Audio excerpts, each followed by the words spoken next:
जय श्री कृष्णा, हर हर महादेव। मैं नारायण भक्ति शिप्रा स्वागत करती हूँ आपका अपने चैनल पर। जय श्री कृष्ण। आप सभी कार्तिक महात्म के 23वां अध्याय का रसपान कर रहे हैं।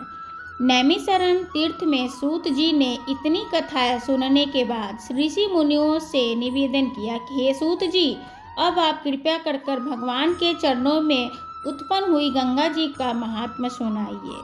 जब सूत जी बोले कि हे ऋषियों, इस संबंध में मैं नारद मुनि ने जो कुछ राजा पृथ्वी को कहा था वही मैं तुमको सुनाता हूँ, ध्यान पूर्वक सुनना।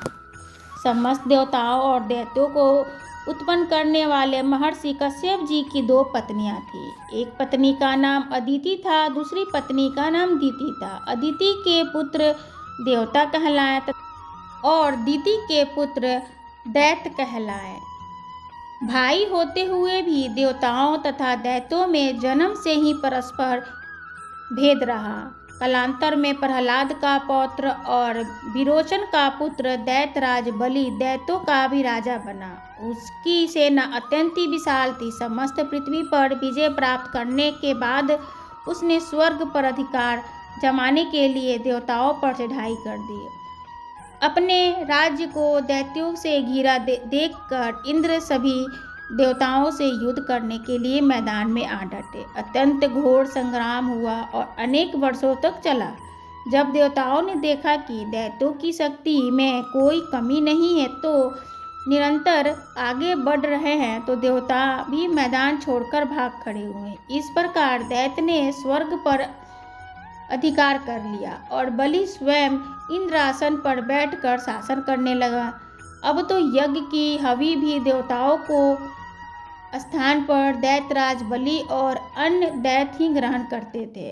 अपने पुत्रों अर्थात देवों के विदुषी को आश्रयहीन देखकर अदिति देवताओं की जय तथा देवताओं की पराजय गई।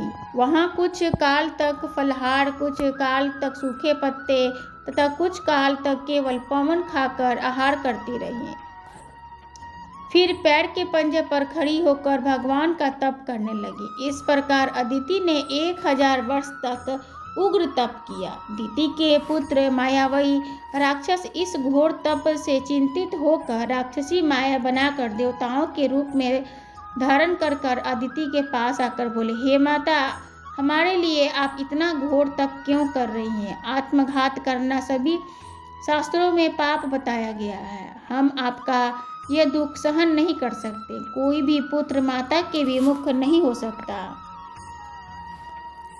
कोई भी पुत्र माता से विमुख नहीं हो सकता और न माता को दुखी देख सकता है, सुखी रह सकता है। हे माता श्री, शास्त्रों का कथन है कि जिसके घर में कल्याणकारी माता नहीं होती, प्रिय बोलने वाली कल्याणकारी स्त्री नहीं होती, उसका जीवन निरर्थक है। अतः आप अपना तप छोड़कर हमारे साथ चलिए और हम पुत्रों को सुखी कीजिए।